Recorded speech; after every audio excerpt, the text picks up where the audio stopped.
অব্যাহতভাবে জামাতে নারী কর্মীদের উপর হামলা এবং নিপীড়ন করা হয়েছে। প্রশাসনকে বারবার জানানো হলেও এখন পর্যন্ত কোনো দৃশ্যমান পদক্ষেপ নেয়নি।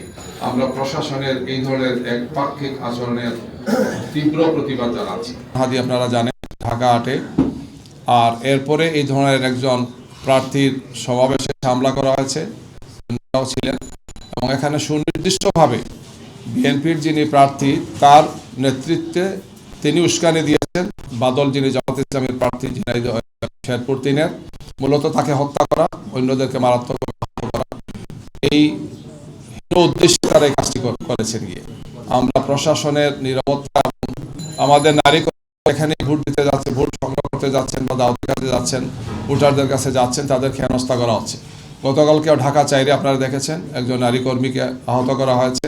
আমরা একটি সুষ্ঠু, সুন্দর, শান্তিপূর্ণ নির্বাচনের জন্য জাতি আজকে অপেক্ষা করছে, কিন্তু এই পরিবেশকে আজকে বিঘ্নিত করছেন এই সন্ত্রাসীরা।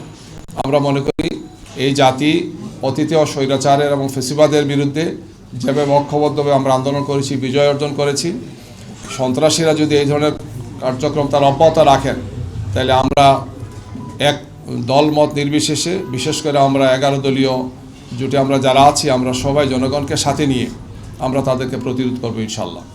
আমরা তাদের নেতৃবৃন্দকে আহ্বান জানাচ্ছি যে এইগুলোতে তাদের নেতাকর্মীদেরকে যাতে তার নিবৃত্ত করেন এবং পরবর্তীতে যাতে এই ধরনের কোনো ঘটনা না ঘটে তারা যাতে দৃশ্যমান পদক্ষেপ গ্রহণ করেন।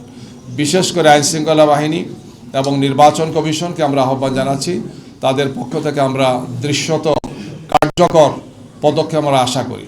অন্যথায় দেশবাসীকে সাথে নিয়ে আমাদেরকে এই সন্ত্রাসীদের বিরুদ্ধে, খুনিদের বিরুদ্ধে আমাদেরকে জনপ্রতিরোধ গড়ে তুলতে আমরা বাধ্য হব।